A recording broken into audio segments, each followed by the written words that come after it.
Just a slight correction. I work for an organization called EBTC, the European Business and Technology Center. Basically, what we do is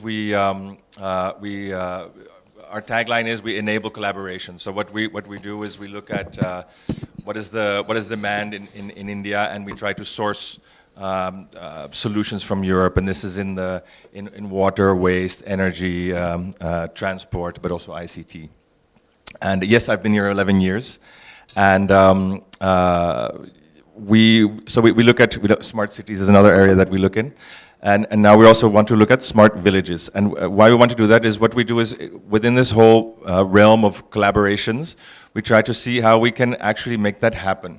And so how do we do that? So one of the areas is that we can look at is to create pilot projects. So what we would like to do in this platform is maybe look at adapting a smart village where we know that the panchayat is because different panchayats, right? Everybody has their own agenda, so it's not always easy to get a panchayat who's like willing and open to discuss such matters. So find a cooperative panchayat and do a study on a particular village from a holistic point of view. So also engage with the local citizens. Because I really like what you said about this migration thing.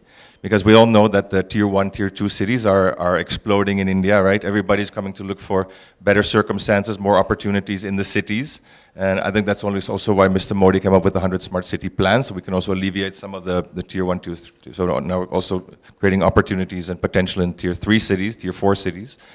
So if we engage with the local citizens, find out from them what are their challenges, what are they looking for, and also put that into a plan, and then look at what kind of solutions can we come up with to cater to their needs, their requirements, and also of course the IoT, ICT solutions as a red thread through all this on how to make this happen, how we can map it, how we can monitor it, how we can secure it, etc. So once this is there and this is up and running, and we can bring these European, ideally because we're from Europe, when we promote European solutions, we can put them on a smaller scale in a village, make them work here, adapt them to local circumstances, and once this is up and running, then you can replicate this to other villages.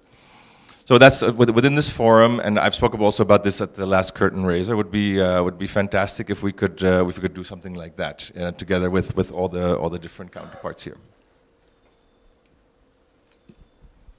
Thank you, Vincent. That's very interesting. So I'm sure if you join hands with Tulika as part of her 700 CSC program, and maybe pick up a few of them and test out the solutions that possibly being used in Europe and how they could be applied here. With that, I'll turn to... Sorry, yes? I'd just like to add one more thing. Of course, at the end of the day, it's also who is going to finance this. Yeah. And so for that, you could look at areas like CSR or development banks who can finance such initial initiatives. But you have to come up also with models that are financially sustainable. So in the long run, this has to work somehow. And so in the process, you're creating opportunities for the citizens, you're educating them, you're creating better lives for them, so you're making the villages more livable so they don't have the need to move to bigger cities.